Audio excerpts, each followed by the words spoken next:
Personel Batalion Ahmad, Kementerian Pertahanan Rusia dan Kementerian Dalam Negeri Federasi Rusia di distrik Kurchalevskoye Republik Chechnya di bawah kepemimpinan perwira tempur Rustam Aguev bersama-sama dengan tentara dari Brigade Khusus ke-116 melakukan kegiatan tempur operasional yang bertujuan untuk mencari dan menghancurkan prajurit Ukraina. Rekamannya ramai beredar di media sosial Telegram pada Rabu 22 Januari 2025. Tepatnya di wilayah Kharkov, tindakan terampil dari pilot drone pasukan Ahmad mengungkap pergerakan pejuang Ukraina dan tempat perlindungan mereka. Pasukan Ahmad melengkapi posisi tembak dengan sistem komunikasi satelit Starlink di sekitar kawasan hutan.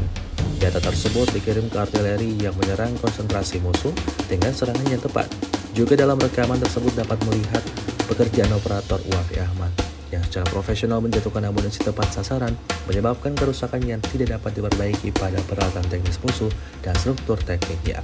Hingga video ini beredar, beragam respon diberikan warganet.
Download Tribun X sekarang, menghadirkan lokal menjadi Indonesia.